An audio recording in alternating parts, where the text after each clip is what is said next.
This is ANN News Brief. Good afternoon. I'm Lucy Adeyemi. Democratic Republic of Congo has rejected on Friday the African Union's calls to suspend the announcement of final result of its presidential election. DR Congo insists that the Constitutional Court assessing the vote's legality was impartial. The AU had called for the result to be postponed on Thursday because of serious doubt over the conduct of the election, which was supposed to mark Congo's first democratic handover of power in 59 years of independence. But the runner-up candidate says it was rigged. Government spokesperson Lambert Mende said the court is independent and the government or even the African Union is not in a position to tell the court what it should do.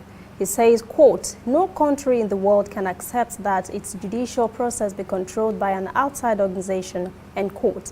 The AU Commission had agreed after their meeting in Addis Ababa on Thursday to send a high-level delegation to Kinshasa on Monday to seek a way out of the post-electoral crisis. Mendes said the AU delegation was welcome, but that the post-election process will remain unchanged.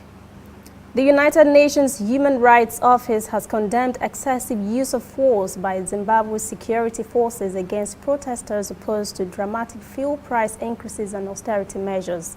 Spokesperson Ravena Shamdasani told reporters on Friday in Geneva that the security forces used live ammunition and excessive violence. Shamdasani called on all sides to refrain from violence. Stay with us, we'll be back after the short break.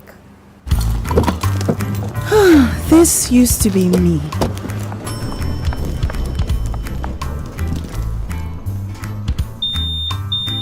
But that was before I got the perfect bag. It's handy and easy to use. All I need in one compact space, just like my MTN Extra Value plan. I used to get one plan for my calls and then try to remember which data plan worked for me. Roaming was a totally different ballgame. Not anymore. I've got the MTN Extra Value all-in-one plan. If you're a data buff like me, you get extra data with some talk time. And if you like to make calls, you get extra talk time with some data. And when I'm abroad, I automatically browse, chat, and call right on the same plan. MTN Extra Value was made just for me. More of data or calls, whichever one you prefer. MTN Extra Value is made just for you. Ghanaian undercover reporter Anas Arameyo Anas has said his team faced death threats on a daily basis. He was speaking after his colleague Ahmed Hussein Swale was shot dead while driving home after a politician called for retribution against him. Reports say Ahmed Hussein Swale was near his home in Medina suburb on Wednesday when two men on a motorbike pulled up next to his car and shot him at close range.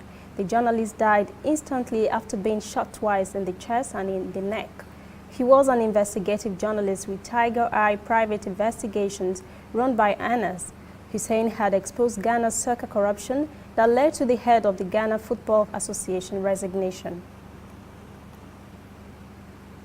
That's ANN News Brief. Join us again at 5:30 for our full newscast. For details on these and other stories, visit our website, nnafrica.net. Also join the conversation on Facebook, facebook.com/ANNAfricaTV, Instagram and Twitter at ANN Africa TV. I'm Lucy Adeyemi.